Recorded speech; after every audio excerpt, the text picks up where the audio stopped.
So this past week, I went to a convention for a company that used to be named SADiE. Now they rebranded to call themselves REMA, and it stands for Recycling Materials Association. I believe that that's what it is. I could be wrong. I apologize if I'm wrong. Though it is about bringing a platform and giving a platform to the voices of the recycled materials industry. I'm still trying to figure it all out myself, honestly. It's all about recycling materials and figuring out solutions to a lot of our problems. These people are like low-key saving the planet just by being a part of this industry and having this passion for recycling. Honestly, I think it's so cool. They had a lot of seminars. It's sort of like a full week thing.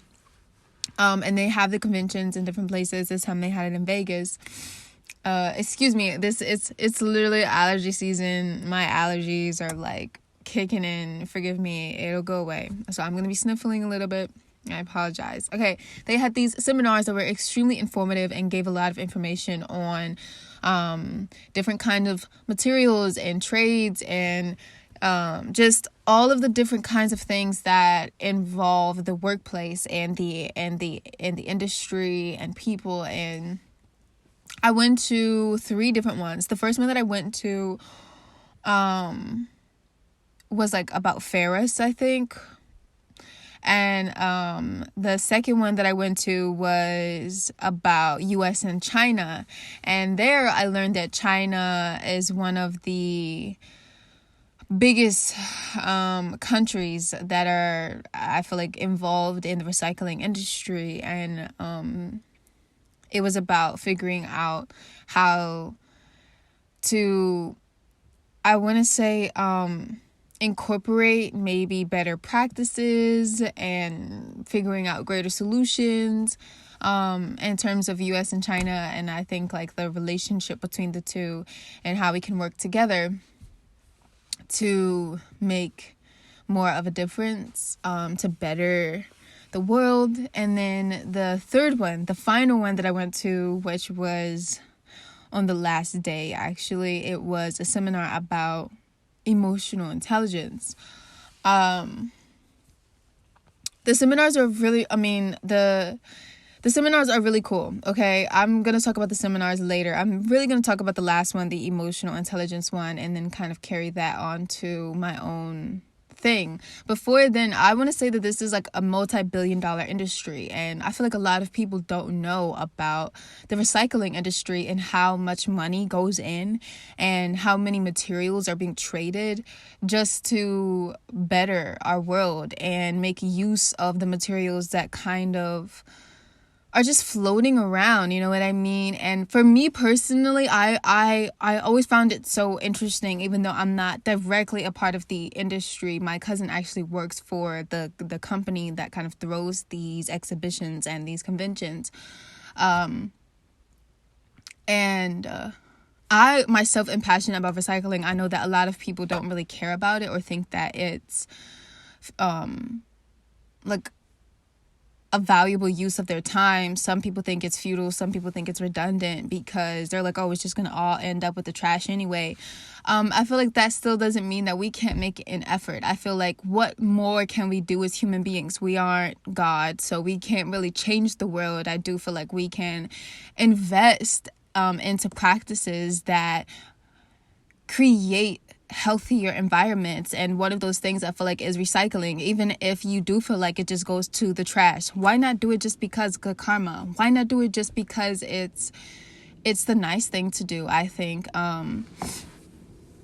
so I personally am passionate about recycling because I think that it's really the only way that as human beings we can really make a difference in the present moment. I think a lot of the other changes in terms of like social justice and political justice and revolutions, and I think like in terms of change, the ways that we want to better our world, some of them take time. They take a long time to realize and manifest. And I think that recycling is something that you can do right now. You can literally do it right now and just save the planet. You know what I mean?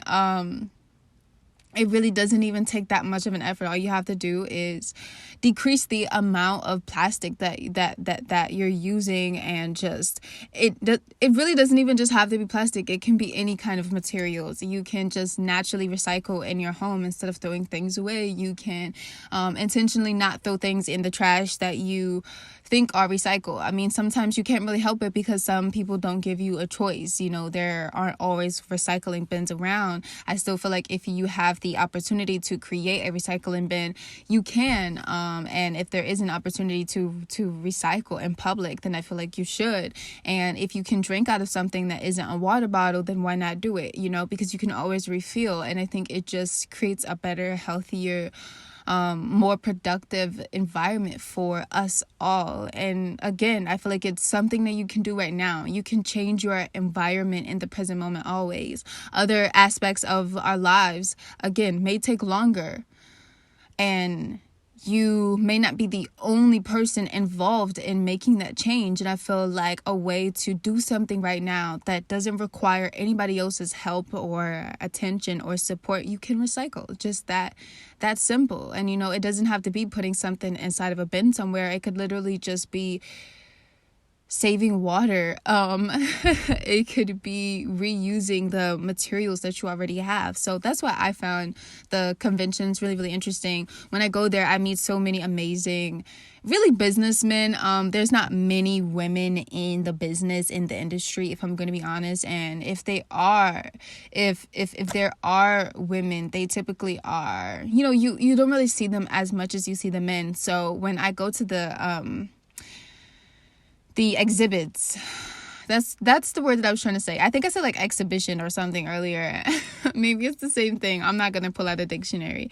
The exhibits, yes, they have these exhibits where they have all of these huge machines, and they have like their company purposes and materials and investments and like everything on display. And I think it's always so cool because they always have like free food and free drinks, and you could just walk around and just get to know the people who are in the recycling materials, global recycling material industry. It's such a like complex idea, even though it's really so simple. What these people do, they really save the planet. And in like behind the scenes, I really wish that more people knew about it. I feel like no one my age really knows, because I had to figure it out from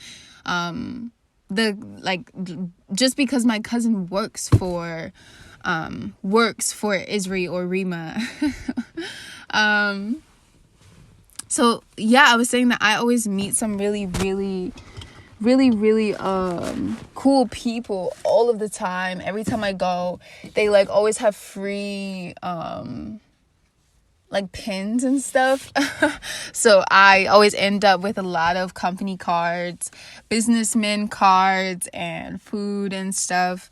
And it's really such a great convention. It really is. I think that even if you aren't thinking about getting into the recycling industry, I always think that any opportunity to learn about recycling, I think, is really, really cool, because we are always recycling every single day as human beings. We recycle memories, we recycle emotions, we recycle conversations and topics and ideas, just because we live in this world as a collective. So, you know, we are always recycling in many ways. And I think it's just always important to figure out what's going on, you know. and what we can do. So I always have respect for people who are trying to save the planet in whatever way that they can, in whatever way that they know how, because why not? I mean, this is our home. This is the space that the generations are going to have 100 years from now. And I feel like anything that we can do to maintain the purity of it, I feel like we should, because this is always going to be our home, even when we're not here. So that's my take on it. That's my whole, like, please go recycle advocacy journey plan. Yeah, that's how I feel. Okay.